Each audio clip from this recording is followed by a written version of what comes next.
Good morning, ladies and gentlemen, from a overcast day in Washington, D.C. and Alexandria, Virginia. Welcome to our 60th Congressional Roundtable on Saving Ukraine. I'm Riki Ellison. I'm the founder and chairman of the Missile Defense Advocacy Alliance. That's over 20 years old, but more importantly, was part 40 years ago, was part of the Critical Thinking for Shooting Defense Initiative, getting out of college and back in 1980, and working during my NFL career on the ground-based interceptor systems and so forth on it. It is phenomenal to see the fruits of that vision from President Reagan from the breakup of the Soviet Union in 1989, with missile defense having a part of that. To just recently, 2 weeks ago, on the spectacular performance of an integrated air missile defense in defending Israel with a joint combined group. And now looking at how Ukraine is surviving through missile defense. So there is a lot of vision and application to this. We have just come back from Warsaw, Poland, the last 3 or 4 days, where no place in the European theater or in the NATO theater feels the urgency of what is going on directly across in Ukraine than Poland, Romania, and the Baltics. They have a different viewpoint, an urgency viewpoint that came to life. We were there last week on Victory Day, World War II, 1945. No better place to understand how important it is for coalition. No better place than Poland to understand how critical that is for survival and to deter that aspect. We held our European Missile Defender of the Year 2024. First time ever a Polish armed forces earned that award. But we also took the time to honor 7 Ukrainian combat missile defenders. Remarkable. 2 crews and 1 individual. 1 individual first set the pace on shooting down a cruise missile and a Shahed with a Stinger missile. 1 crew made up of 3 was awarded for shooting down 22 Shaheds last year. And 1 crew was given the award for using 3 rounds of 50 cal, taking out a $13 million air-launched cruise missile. Remarkable. But it brings us in our travels to the facts that Ukraine's in trouble. And there's serious consideration from our warfighters, from our allies, that Ukraine may not survive this summer. And you've seen a lot of this coming up in the press here in Washington, D.C., National Security Advisor, the pundits, the think tanks have come up on urgency. And this, we're not here to explain why that happened, because there's a lot of reasons for that, but we got to figure out how we can do everything we can to save Ukraine for the next couple months as they get through this year. And this is a war of attrition. It's just symbolic that it's gone back to trench warfare with drones. And as a war of attrition, they're winning that war because the cost of those drones are $10,000 and $35,000, and we're shooting those things down with $1 million things. So we've got to be able to find ways, and I believe we've got Ukraine, we've got the best here on technologies and how to do that cheaper, faster, quicker. So this will be an open discussion, and we'll let each one of our participants open up with 7 minutes of remarks or so on this. We are very fortunate to have practitioners here. not think tank guys, not, well, it should be Mark, I'm sorry. Practitioners, war fighters, and actually people, decision makers and influencers from Ukraine, in Ukraine today. So I want to start off with a NATO perspective, as that is the collective group that is focused and contributing the most to Ukraine. We have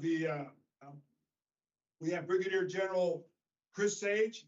He is the director for IAMD, Joint Air Power and Space for NATO headquarters.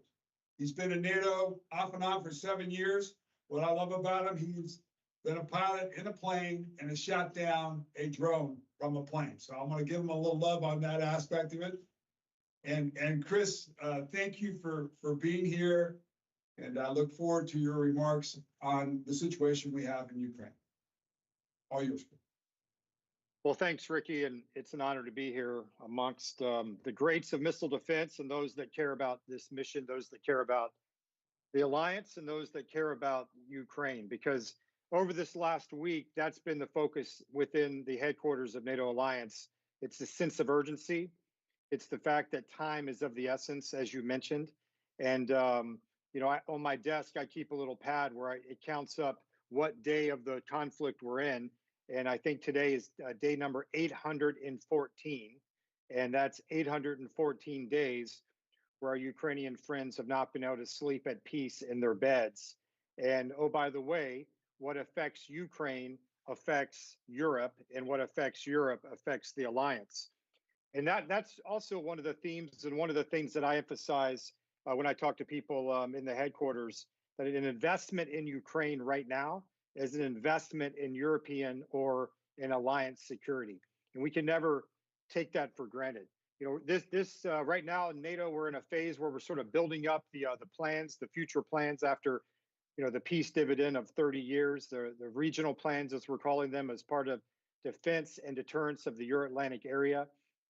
And the guidance from the Secretary General, the guidance from the senior military leadership right now is to accept some level of risk in order to help Ukraine with their defenses, because ultimately that helps our defenses, even if that means that in the short term, we have to accept a little bit of risk within the nations of the alliance. You know, I believe it's important always to define why we're doing what we're doing. And, you know, so from a IAMD perspective, by the way, I'm very fortunate to be in this new organization now that I was allowed to stand up 2 years ago with a specific focus on multi-domain operations. But forefront of that effort has been integrated air and missile defense, as well as space, as well as electromagnetic warfare, all the pieces that are important to this fight. But first of all, from a Ukraine perspective, and even from an alliance perspective, when we look at what's required, you know, we have to build out the architecture. But first of all, we have to stop the bleeding.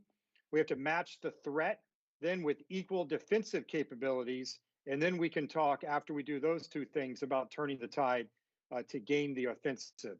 In order to do that, if we sort of have this logical string through the process, we have to be eyes wide open about the threat. And I know we're going to hear from Alexey later, who's going to, you know, remind us of how real that threat is, how the enemy is adapting, and how, oh, by the way, they are ramping up. The enemy is ramping up their drone production, where in February of 23, there was approximately 100 drones employed in that month. And now fast forward to April of 24, almost 6,000 drones employed.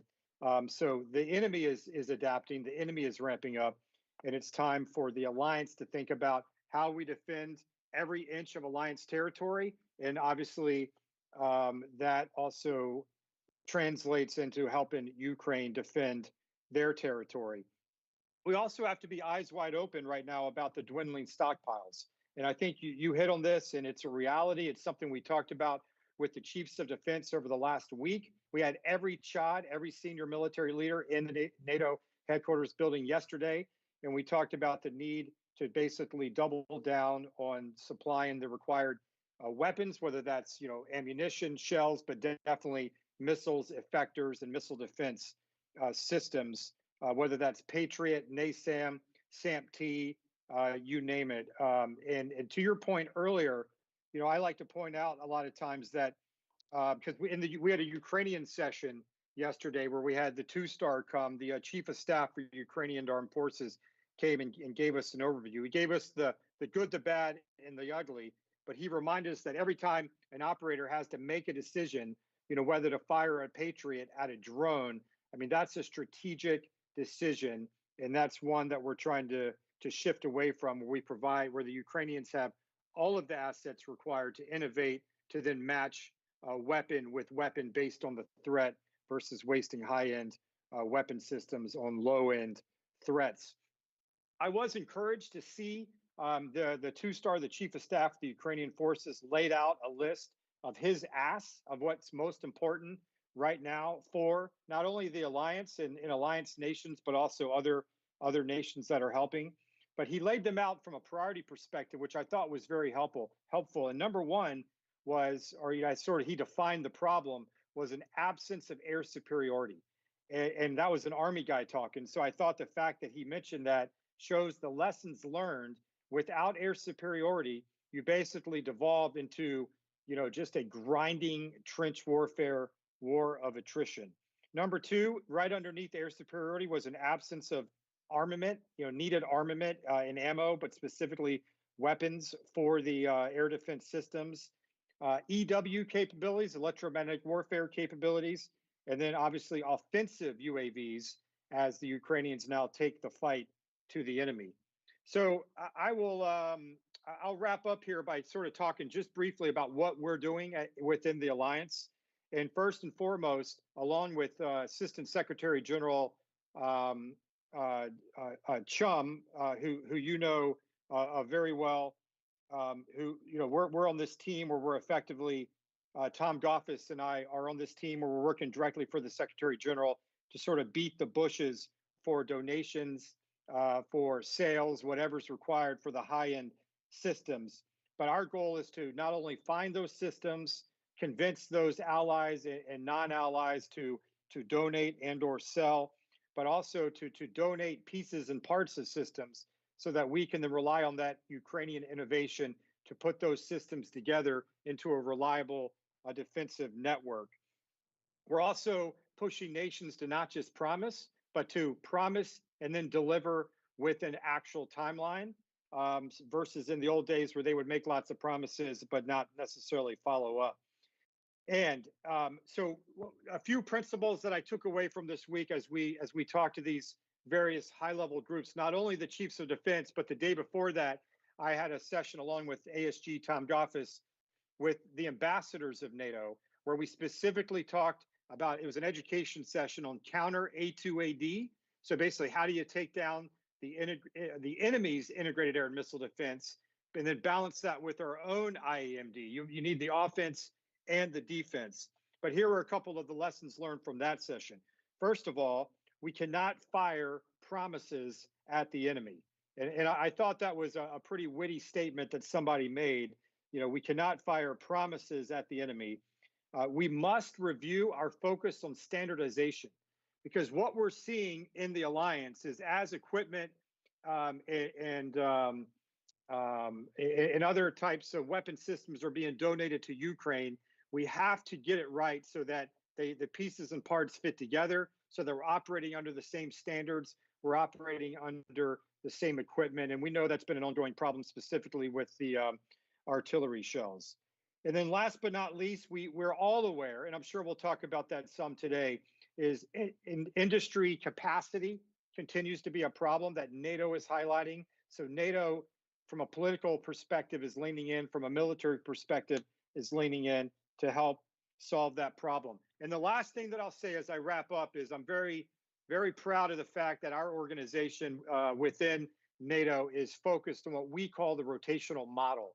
And that's taking 30 years or 20 to 30 years of NATO mindset of where we're doing air policing and we're doing an occasional exercise with surface-based air and missile defense, but really, frankly, from a, just from a very light perspective. And now we're translating that into the rotational model, where we're going to deploy active units, combat units, both in the air and on the ground, integrate together. And oh, by the way, if needed, while they're on the forward line of defense on the eastern flank, they could transition immediately to that air defense role and be ready to take the fight to the enemy if required. So we've gotten that passed through the headquarters. It's now going to be announced at the NATO summit in July, and that's a huge step forward for the Alliance for Missile Defense. So, Riki, thanks for the time. Happy to answer questions later. Back to you. Yeah. Thanks, Chris. I got a couple of questions for you. We've seen the increase in defense spending astronomical with Poland, 4%. And it looks like those Eastern European countries are increasing their. Can we say that for the rest of NATO on this?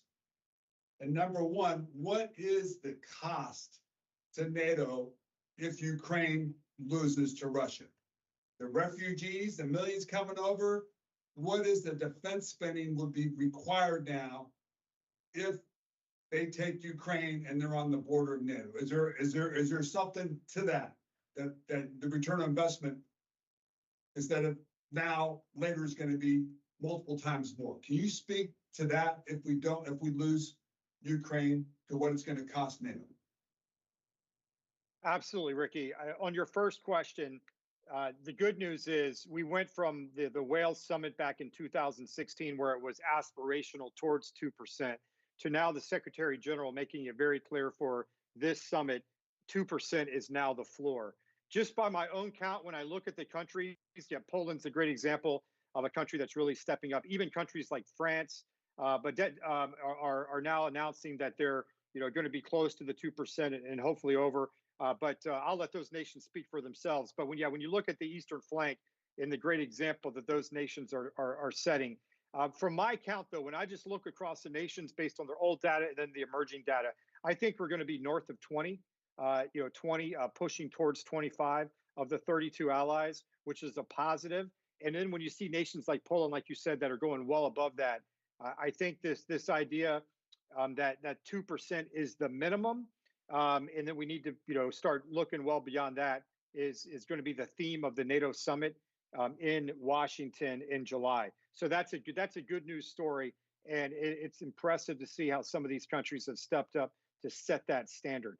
And it's not just some of the smaller countries. Sometimes I hear that they'll say, well, we don't have much to offer, but they do. They have a lot to offer. It may not be in personnel, but it may be in their niche capability that they can offer. Whether that's a small country like Luxembourg from their space capabilities to even I tell you, the Netherlands is really stepping up on what they're providing, on what they're offering. You probably know it's in the news, so it's open. But Germany a couple of weeks ago made it public that they doubled down on that this week, that they're going to offer their third Patriot system to Ukraine, which it doesn't sound like much, but except when you look at, they only have 12 systems total. So it's 1/4 of their national supply. So Germany has really been a leader by making that decision. That has really allowed them to now sort of, encourage, if you will, the other nations to step up, not only with, high-end modern systems, but even some of the older Soviet systems. There's some nations out there with S-300s and other similar systems. To your second question, Riki, I mean, that's a touchdown question, a grand slam, because you're exactly right. That's why, I started off with the phrase of an investment in Ukraine security is a direct investment in the alliance's security, but at a huge multiple. To your point, I mean, the cost of having to fight, the alliance to go to an Article 5 high-end fight is a fraction of the cost and donations and manpower and material, not manpower now, but material that nations are being asked to spend now. So the good news is the nations get that, the alliance gets that. I was very encouraged when I met with the ambassadors 2 days ago and we walked them through an IAMD exercise and a counter A2AD exercise. I will say that of all these topics, the one that concerns me the most right now at this moment is the industrial capacity to ramp up production on these, specifically on these high-end systems, which is why nations are being encouraged to accept a little bit of risk now to donate those systems and then hopefully be backfilled. We're also looking at partners around the world, Riki. partners around the world that have purchased systems, Patriot, whether that's countries in the Middle East or the Indo-Pacific theater. So back to you. Thanks, Chris. And just one more. Last week in Poland, the reality of losing that would be 15 million refugees coming into Poland from Ukraine. I mean, just putting that cost is evident there. Let's go a little bit further. I want to go a little bit further with your air policing versus air defense, because that policy now, and you've got missiles, Russian cruise missiles and drones over NATO territory.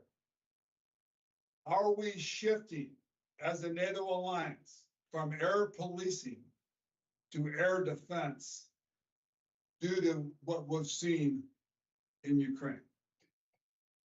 Yeah, Riki, very, very timely question, because this week we specifically with the CHODs, with our chairman of the Joint Chiefs and all the chiefs of defense for all the nations, we specifically talked about the executability of the plans. And part of that is what we call a posture level system in peacetime, where we basically ramp up the level of alert, if you will, for our air policing assets, our air defense assets, as well as our integrated air and missile defense assets. So what we did this week and what we discussed was to make sure that SACEUR has the authorities that he needs to not only move forces into place, both in the air and on the ground, but also then to activate them to the state that they need to be in if the enemy is escalating, if there's an impending threat, and then obviously if we if we cross the Rubicon over into conflict. So the reality is the mindset has shifted. And even though we're not obviously going to sit in an air defense posture today, the goal is to be able to have that flexibility to quickly shift, but with resources in place, with authorities for SACEUR, and making sure all the politicians and all the military leaders understand what's required to make that happen. But what undergirds that ability to shift to air defense, like you talked about, in a timely manner, though, is having an integrated network, not only of sensors, but of the proper radars, of the effectors, but that's from the surface to space across the alliance 360 degrees, specifically for now on the eastern flank. And that's what we're laser focused on at NATO right now. Thanks, Chris. And it's a hell of a jump from the last 20 years, right? To where you're at today. I mean, that has not been addressed, and it is now being addressed. And I would go further than you got to have both ballistic missile defense, hypersonic glide, and IAMD and drone all together. We're not even there yet, but that has to be done in Europe. It has to be. Well, thank you. Thank you, everybody. We have just a great honor, great friend, a great man. I like to think of him as our modern day Guggenheimer physicist, Alexey Boyarsky, and he's in Ukraine. I think he's in Ukraine, but he is born in Ukraine, obviously. He is a professor of physics at the Leiden University. He's had 30 years of scientific work on dark matter, neutroni, and particle physics. He is the chief technology advisor to the Air Defense Office of the Land Force Command of the Ukrainian Air Force, as well as an advisor to the Ministry of Digital Transformation, to the Vice Prime Minister Fedorov, and advisor to the Deputy Commander of the Ukrainian Armed Forces. So welcome, Alexey, great to see you. You were with us in Warsaw last week. It's great to have you here to give us a real perspective from a Ukrainian and from the Ukrainian viewpoint of survivability of your nation over this summer and what you require for that. All yours. Riki, thank you very much. It's an honor to be here. Yeah, everything I will say as a civilian and not a governmental employee. So it's my own point of view, which I will be super happy to share with you. And although I'm Ukrainian and I love Ukraine and I have my parents in Ukraine who are still alive, and my sister and my friends and my students and so on, but still I'm a scientist. So I'm a little bit of a citizen of the world. So I did spend 30 years doing science and thinking about 12 billion years old universe and particles and so on. So I can ask myself, from a perspective of humanity, right? Not from Ukrainian. Why should people care about this war, right? Why people in America, in the Netherlands, in Switzerland, why they all should care about this war? And there are many aspects of that. There is what you said, practical, right? How many refugees are you going to have in the case when Ukraine does not survive? There is another aspect. Let us remember the history of Putin. Putin started his rule in Russia by having the war in Chechnya. And this was considered as internal Russian business, although it was a terrible war with cities destroyed, with artillery and air force, with tens of thousands of people killed. It was everything that we observe now in Ukraine already there. But okay, there was an excuse. In 2008, Putin invaded Georgia, right? It was not Russian internal business. And again, it started with all the same, destroying villages and cities, killing civilians. And the reaction of the West and the civilized world was that at the end, it encouraged Putin. He thought that it went good enough for him. And his next step was invading Crimea, right? To annexing it and invading the eastern part of Ukraine. So he was moving ahead step by step. And every next step was more serious than the previous one. It was much easier to stop him in 2008 than in 2014. And in 2014, it was much cheaper and much easier to stop him than it is now. If you do simple extrapolation, right? Can you imagine that if he feels that he did it, that he made it today, will he stop? It's very, very hard to imagine that. So this is another way to look at this question. And yet another way to look at it, it's a bit philosophical, if you want. There are and there were different wars in the history of humankind. There were religious wars. There were wars for disputed territory, right? There were all kinds of conflicts. But this is a perfect example of the following situation. Normal people want to do something in their lives. They want to create. You want to build a house, you want to give birth to a child, you want to plant a tree, you want to create business, you want to find new knowledge, you want to develop new technology, whatever, but people try to create and build. And there are other people who want to dominate and control other people. And this is their only goal. So what does Russia want from Ukraine in this war? They want only one thing. They want to come and force Ukrainian people to do not what they want, but what Putin wants. As simple as that. So this is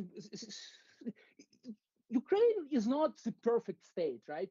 You might like or not like what our government does. You may think that people are making mistakes. Some are more efficient, less efficient. Some people talk about corruption, although this problem is exaggerated. Yeah, it's just normal country, normal people with all this weakness, good and strong and weak sides. But these are normal people who simply want to live their lives. And the enemy does not want us to do that. They want us to be slaves. They want us really to do what Putin wants, what they want. It's very simple. It's like evil and good. And I think if this war is lost, right, it will not be only lost by Ukraine. It will lost by civilization. It will mean that in 21st century, our business is not to find a way to reach the stars or to complete the standard model of particle physics, or to know the origin of the universe, or create artificial intelligence in 21st century, it is possible that someone comes to a peaceful country and simply tries to enslave its people. So I think it's very important to say. And now, from this point of view, what does it mean to win this war for Ukraine? And as I try to argue, for the civilization, it means that first, Russia will not feel encouraged. Russia will not feel like this was a successful step that can be followed by next one, right? So it's not about the territory. It's not about where the line goes. It's about achieving the situation when Russia feels that they lost this round and they don't want to continue. It's extremely important. And second, the victory in this war is when people in Ukraine will be able to live their lives like they want and build houses, give birth to children, plant trees, create businesses, develop technologies, do science, and not being afraid of someone who will come, torture, kill, and enslave them. And this has to be guaranteed, right? So these two things, from the global and local Ukrainian point of view, would mean the victory in this game, in this war, in my opinion. So, Alexey, what do you need for those two things? What do you need from the West? What do you need from NATO to do those two things? Yes, I'm coming to that. So, of course, there is a obvious and less obvious part. There is high-end, if you want, and low-end part. Of course, I can say what everyone can say. We need air superiority, or at least air equality. Gliding bombs are a big problem on the front line. They are pushing on our forces, and we need at least to be able to push the launchers of those gliding bombs further away, and at least in this way to achieve air equality. War is about logistics, so we need to Can I just clear it, Alexey? So I'm going to say, are we restricted on providing anti-battery capability or anti-strike capability to give them an ability to strike the S-400s, S-300s, and what he's talking about, glide bombs? Is that restricted from NATO, restricted from the United States? So the individual nations are allowed to, donate what they wish. The alliance is only encouraging them to do so, and then, some level of coordination amongst the nations. It is the restriction that for them to use certain weapon systems outside Ukrainian borders is a national decision from the donating nation. Okay. Yeah. The next obvious thing is that war is about logistics. So you need weapons that are long range enough to cut the enemy's logistics. And this is again has a concern about the questions that Riki asked. We have to do it not only on the occupied, but also on the enemy's territory from the war logic point of view. The third obvious crucial component, as it was discussed, we need high-end air defense assets to be able to counteract ballistic missiles, hypersonic missiles, and so on. Everyone knows that. This is important.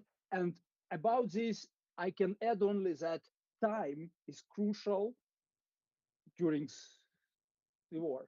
What could do the job in 2022, now we need 10 times more. So not giving this kind of help in time results in the necessity to give 10 times more in 1 year. Pure logic tells us that time is a crucial component here. But apart from these high-end things, there are other things. Our war is changing every month and every week. I remember at the beginning of the war, we were buying commercial drones and trying to add a grenade to them, right? There were first experiments, which I remember very well. Now we have hundreds of thousands. This became a crucial component of the war from both sides. We learned during that war that classical air defense is not sufficient, that we need to have not only anti-ballistic missile layer, we need also a layer that would prevent high-end air defense assets to be used against cheap, scalable drones and be protected by that additional layer. This kind of technologies did not exist before this war. Most of them appear very fast on the fly due to continuous and very fast innovation. This part can be called asymmetric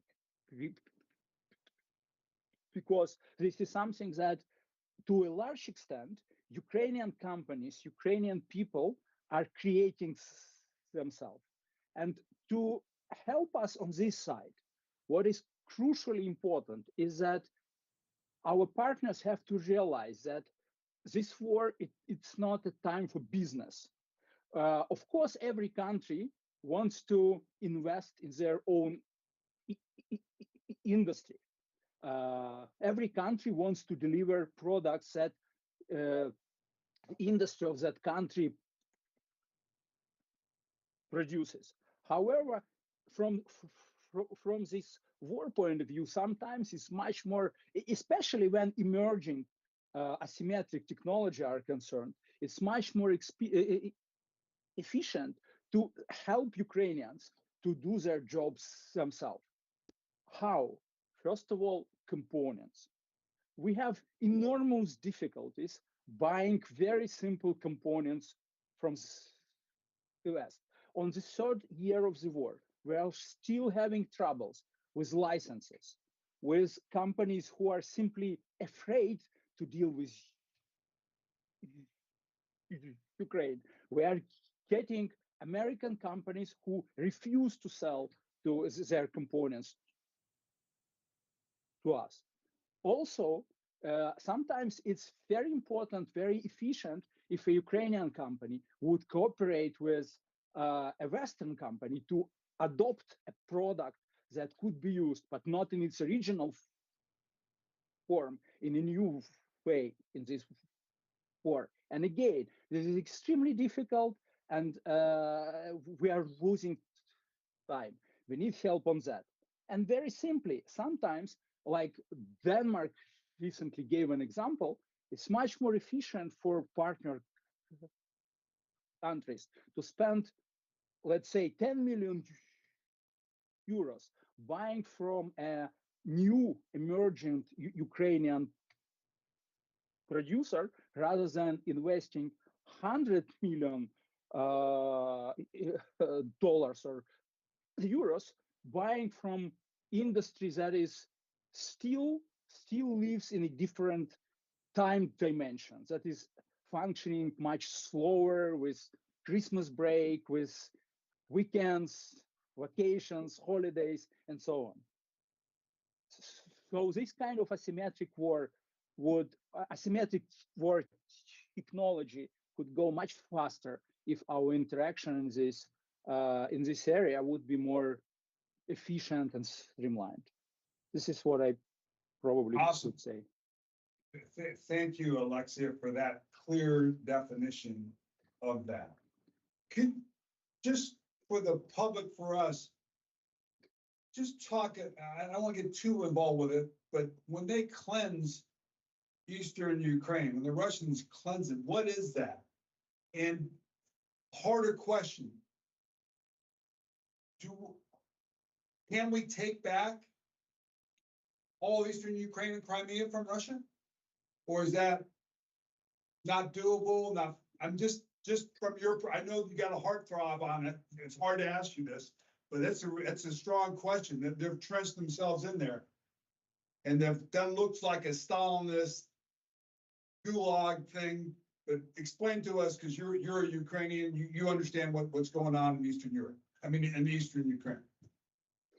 Well, first of all, I want to say that there is a myth in many Western countries. I recently was in Italy, and I've heard this explicitly, that many people believe that there is some kind of civil war or civil conflict in Ukraine, that this is about of Russian or Ukrainian speaking parts of population.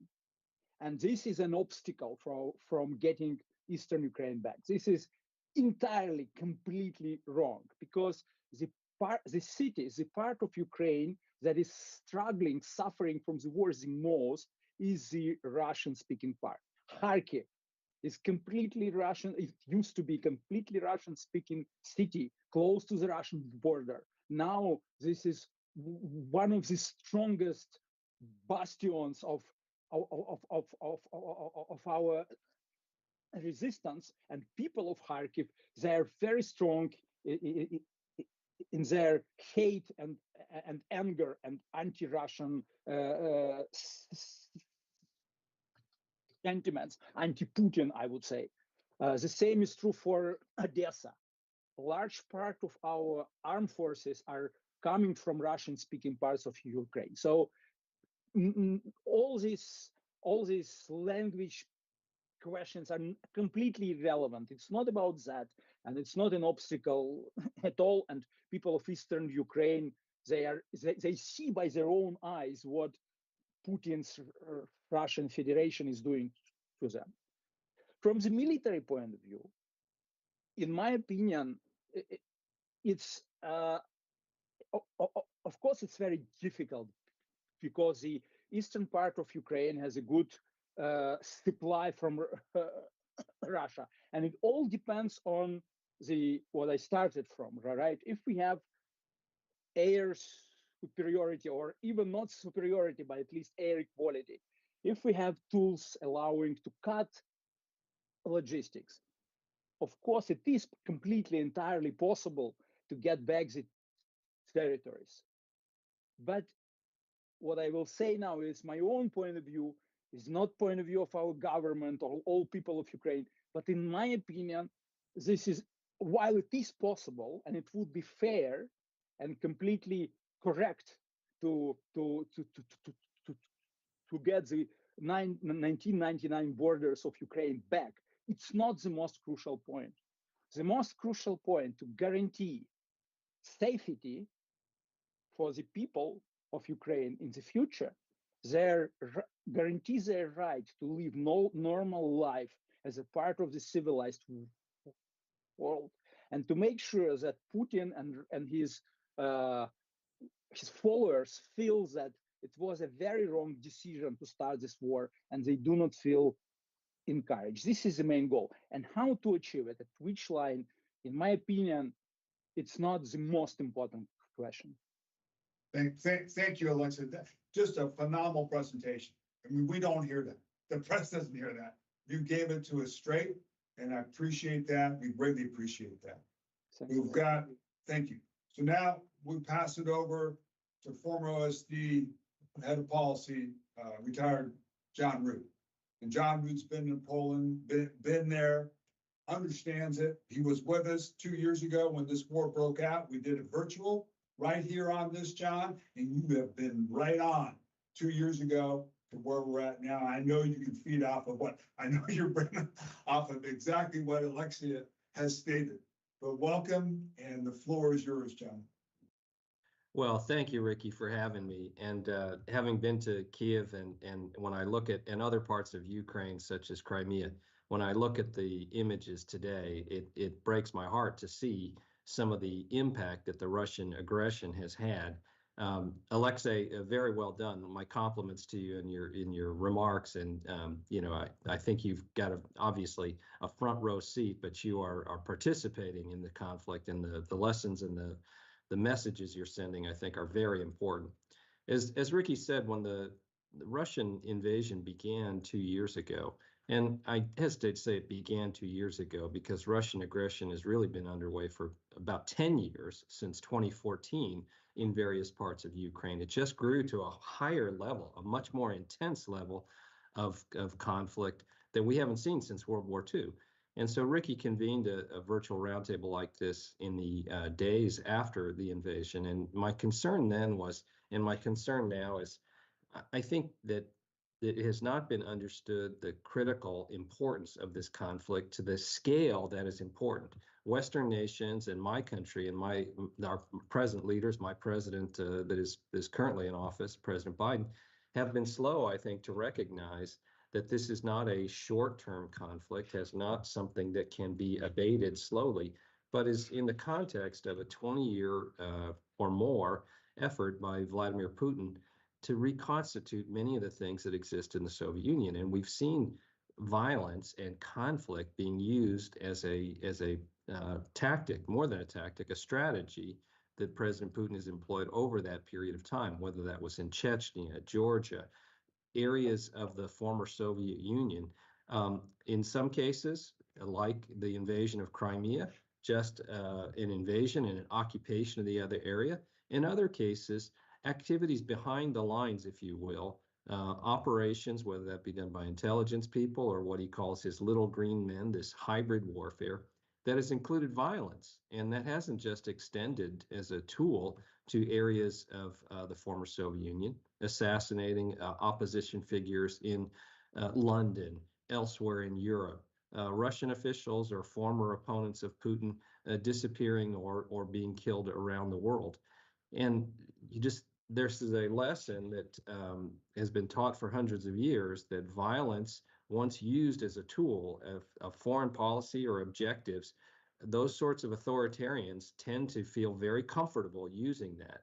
And I don't dislike this notion that there is a phase of diplomacy, there's a phase of conflict. These people that you're dealing with that are authoritarians conflate that. And, Sun Tzu taught about that. Diplomacy and war are part of the same tactics. We have to adapt our thinking to that. But coming back to where we stand today, I think start with some fundamental points. The conflict in Ukraine is critically important, obviously, for the future of our Ukrainian friends, but it's also critically important to the United States as a critical national security issue, in my opinion, and that of the Western alliance, and this view that we have a principle that has governed our country and that we encourage others to follow around the world as a leader from the United States, that individual freedoms, individual liberties, that the government exists for the consent of the people, that the fundamental point, we give the government permission as the people to do what it chooses to do. And that's the opposite of what authoritarians believe. And you're seeing, we put out, when I was the Undersecretary of Defense for Policy in 2018, for the first time, a new national defense strategy that described the major conflict in the world and our primary concerns in the United States as a return of great power competition, that we were in a phase, an ideological competition with China, Russia, and nations like that about what is the proper form of governance. And China is very open in saying the Communist Party of China and their form of governance is the superior form of governance. And this is the right way that peoples around the world should be governed. And so when Alexey was talking about the ability for people to exercise free choice, to choose what they want to do, to exercise free speech and other things, we're having vigorous debates about that in this country right now, but it pales in comparison to what these authoritarians might view as an area of debate. And so we have to understand there's an ideological conflict underway that was somewhat controversial in 2018 when we rolled out that national defense strategy, but I don't think any serious national security person today would disagree with that. And so throughout the conflict, when it began 2 years ago, Riki pointed out, when I looked over some of the things we talked about then, one of my concerns was that the Biden administration seemed to be incrementally increasing the level of support provided to Ukraine. And instead of providing decisive capabilities, instead of thinking that more force and greater capabilities applied earlier in the conflict would lead to peace. I think there's a misunderstanding that Putin is very good at using a playbook that KGB operatives have been taught since the beginning of time, which is plausible deniability, plausible stories. For example, Alexey pointed out saying, I'm seeking as an objective to protect Russian-speaking people around the world. Well, that's of course false. I mean, simply false. These Russian-speaking people are not seeking his protection, nor do they wish to be part of the Russian Federation. But it's the same thing that Adolf Hitler said in World War II, quite frankly, where he said his objective was to protect German-speaking people. And so you see the similar application. History doesn't repeat itself exactly, but it does rhyme. And we're seeing a very similar prospect there. And so, but it does create confusion. It does create plausible explanations. And when Putin feigns interest in a peace treaty, he has no sincerity there. A peace treaty perhaps on his terms, but the only thing that's going to produce a cessation of a major conflict is once Putin and Russian forces can no longer impose their will through force. And enough force has to be delivered, enough defense, such that they cannot impose their will. And that's another principle that Sun Tzu or Clausewitz taught, but is not being applied sufficiently. And so one of the things that I argued then, I'd argue 2 years ago, I'd argue now in the conflict, this artificial distinction in where the present Biden administration has been pressuring the Ukrainians not to take the fight into Russia, to restrict intercepts of Russian aircraft to Ukrainian airspace and other things. I argued then, I'd argue now, that's not an appropriate way to think about this conflict. And you're ceding the initiative to the attackers to, at the time and place of their choosing, to initiate force and to initiate combat operations, forcing the Russians to defend their supply lines that are in Russia, forcing the Russians to defend their depots, their airspace, and not just to simply loiter in Russian airspace and launch weapons into Ukraine. I think has been a mistake and remains a mistake. And the notion that providing longer range systems, we're seeing the impact that ATACMS systems are having on the battlefield. The administration was very reluctant to provide those until recently. Had they been provided earlier in the war, I think greater impact could have been had. And they should no longer be restrained to only hitting targets in certain areas. I think this is something the Ukrainians should be given a free hand to conduct the war. The other thing that I think we've been slow to adapt to has been the nature of warfare has changed and continues to change. Missiles are a primary instrument of warfare. They are not something that is occasionally used or used in small numbers or as part of mutually assured destruction. They are a day-to-day instrument of warfare. And I think we've been slow to adapt to the use of drones and other unmanned systems. I argued this in 2018 when I was in the Pentagon, that we were too slow as a department, too slow as a United States force and with our allies. Now, fast forward some 5-6 years later, you're seeing this applied with thousands of missiles being launched. And the Ukrainians have been very plucky, very resilient in adapting and using low-cost tactics. And you've been a champion of many of these, Riki. But there's an adaptive foe on the other side. The Russians are adjusting those tactics. Alexey talking about the use of glide bombs or other things. We should expect more of that. There's going to be a race of innovation. And so where we have caught up as a Western alliance in providing certain capabilities, or the Ukrainians have developed them, well, the Russian threat's not been static. They have continued to advance. They've continued to adapt. We have to increase our pace of innovation and the rate at which materials and supplies are being given. In my view, we also need to force the Russians to consider threats on other parts of their periphery so their whole force cannot be focused on Ukraine. For example, part of the expansion of NATO into places like Sweden and Finland provides the opportunity for NATO and for those NATO allies that are more reluctant about confronting the Russians to participate in very large-scale military exercises to the north. Massing 100 or 200,000 NATO troops in that area for combat exercises is a way to make the Russians keep part of their forces and part of their attention elsewhere in a way that, frankly, would probably find some of the allies would be willing to participate in that are not willing to provide more support to Ukraine. But the stakes, you asked me to talk about the stakes, Riki. I think they're very high and they extend beyond Russia because strategically, at the very top level, the tectonic plates in the global national security environment have shifted over the last 5 years. And we do see this alignment now between authoritarian states led by China. And it's not an accident that Vladimir Putin is in China today meeting with Xi, because China trying to assert itself as the dominant global power, as the dominant governing principle with Communist Party ideals as the proper governing principle, and the role of the individual not being that to give the government permission, but rather the individual being governed and their freedoms and what they can do and say and their social credit and their occupations and other things determined by the state, the party to be particular. So China really leading that, but you see this alignment with Putin viewing China and China's support as decisive in the war. This was never going to be a short-term conflict. The Russian forces did not conduct themselves in that way. It's a long-term conflict, and things like your ability to produce, your industrial potential, attrition rates, those are critical to the conduct of the war. So China is probably viewed by Putin as decisive, as providing him the ability to decisively win the war.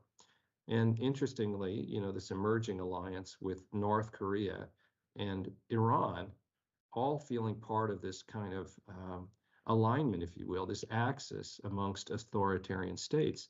Those have been the primary supporters of the Russian side in the war.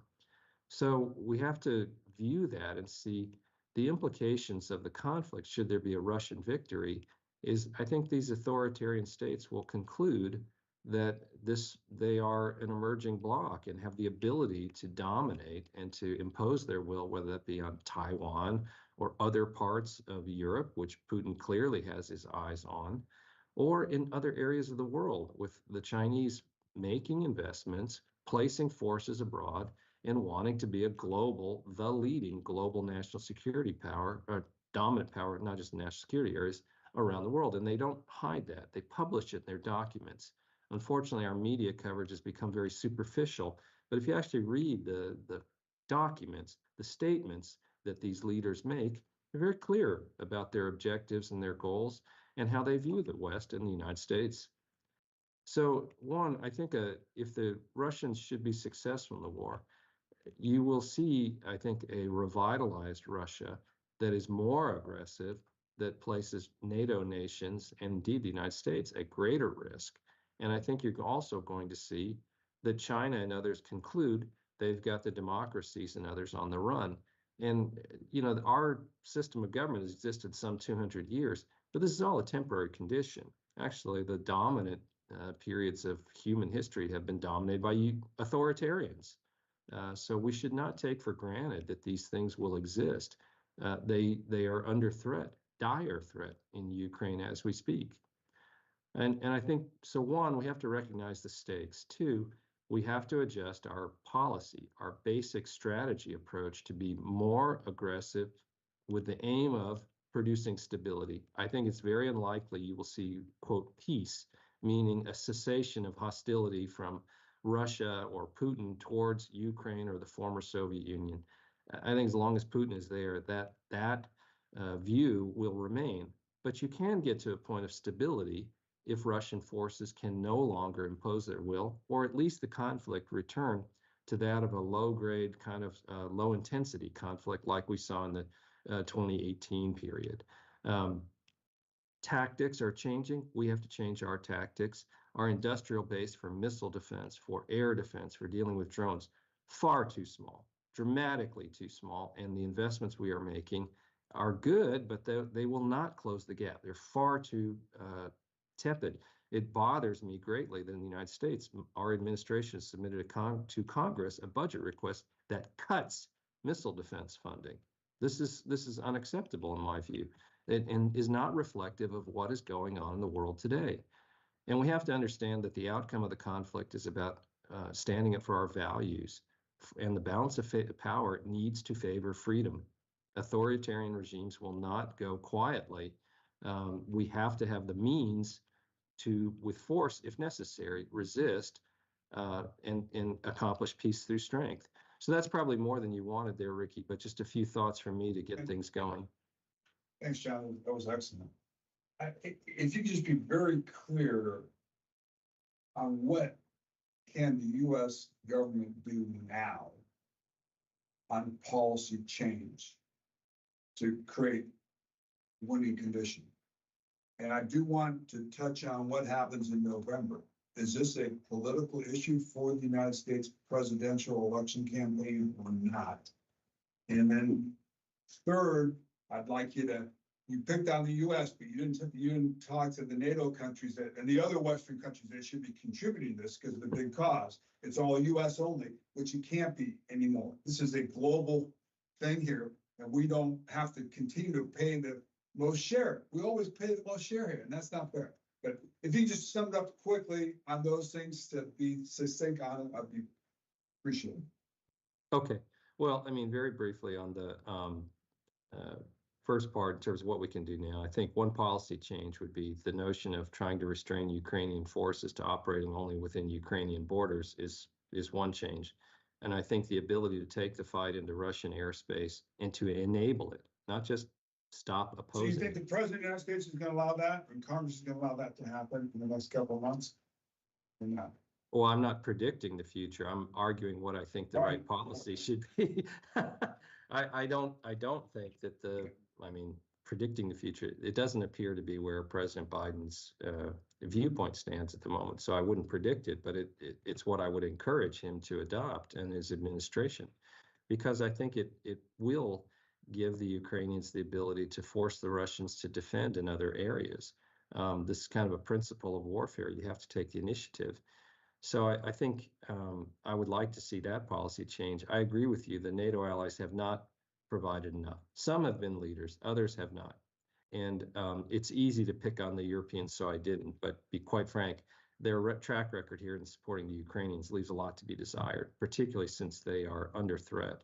I think those in Eastern Europe or Central Europe have been better as a general matter. That's a gross overgeneralization because they see the threat and it's right across the border.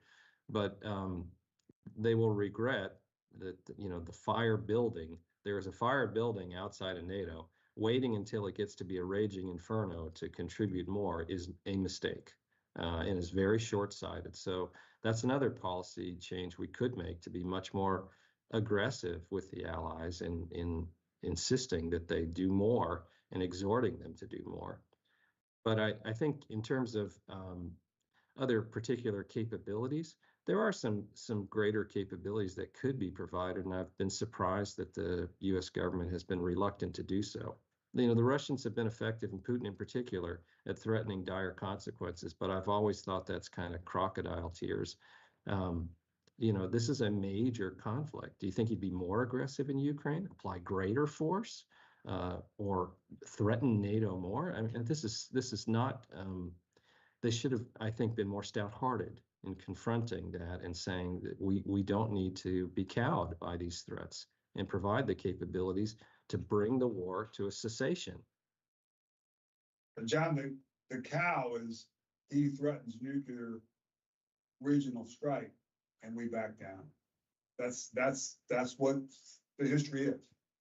And so we don't give Ukraine what they need because we are not going to call that bluff out. Well, I agree with you, but I think it's a mistake to be cowed by that. Okay, thank you, John. I'd like to get to our board member, Mark Montgomery, to put a couple comments on. I think we have some questions, Mark. I'm not sure, but please step in here on this great discussion. Thanks. So all very good stuff. Yeah, the questions that we got and have been answered by the speakers, and I want to be respectful of time. I just did two quick thoughts. One, I love the great operational discussion, when we kicked it off, but there's still a massive disconnect. And the operational discussion is around the cost per intercept. The idea we have to drive it down, but there's still a very big disconnect between the operators who realize we got to drive this cost down because they live with O&M budgets and resupply budgets, and you can only imagine how much we spent in the Saudi and Jordanian deserts, 3 weeks ago, shooting down 80 plus drones with probably more than 100 air-to-air weapons. I think we did one guns intercept in there, I think all the rest were missiles. We'll just say that's going to be in the $100 million range of expenditure, maybe slightly less, maybe slightly more. That's not good. Shooting down 80, 20 to $40,000 weapons. You don't have to be a mathematician to go, that was a bad return on investment. So operators get it. I'm not sure I'm seeing that in the procurement. I don't see the prioritization of the drive to the $100,000 interceptor for air-to-air intercepts. It just, when you look at like the Army's developmental system, it's called IFPC, IAMD, Force Protection System. It's a, the round in there has gone between 600,000 and 1 million, depending which round you use. And they've been working that system for a decade, and there's been no effort to drive that down. The Navy's the same way. Most of our weapon systems are in the 800,000 to 3.2 million range. Patriots 3 million plus. I mean, these are too expensive, and the procurement people are rewarded for executing the existing program of record. They're not rewarded for creativity and ingenuity. They get fired for creativity and ingenuity when it fails. We still have a zero defect procurement system, which means if we had somehow allow your system to fail, which we usually don't, we'll just give you more money and more time. IFPC, IBCS, I could give, the list goes on, of systems that are just taking forever and costing more money, that are literally decades behind delivery. No one's being no one's being held accountable for that, and no one gets rewarded for ingenuity. If you bring DoD a cheap option, a low-cost option, they will remind you how they have a significantly higher cost option that they're going to push as a program of record. And we've seen that with acoustic decoys and stuff. So until we fix that fundamental mismatch between what the operators see as overly expensive return on investment and what procurement takes forward, we're buying today the weapons for 3, 5, and 7 years from now. And I don't see low-cost intercepts in there. And when I hear like the Army say, oh, no, we've got this Coyote drone thing, I have to remind myself, well, it's a shoot doctrine with $150,000 a round weapon. That does not strike me as low cost, just a data point.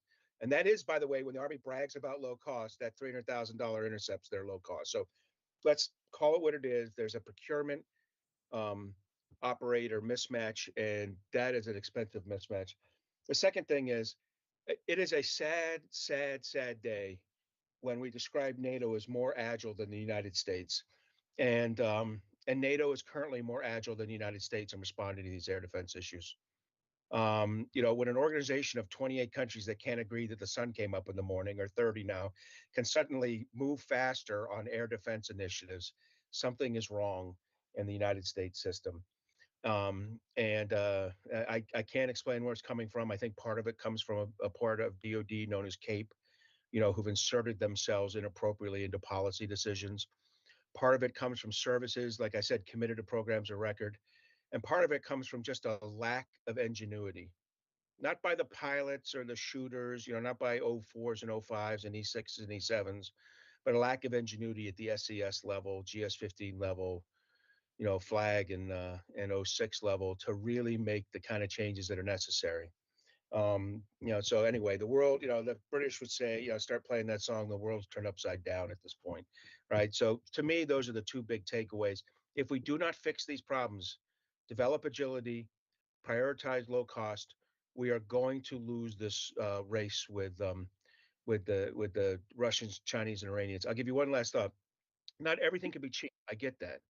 If you're going to intercept a IRBM, that's coming in at Mach 9 or, on an extremely high altitude, I'm not breaking out like a $50,000 interceptor, right? That's not Iron Dome, right? That's not a Tamir. There are expensive shots.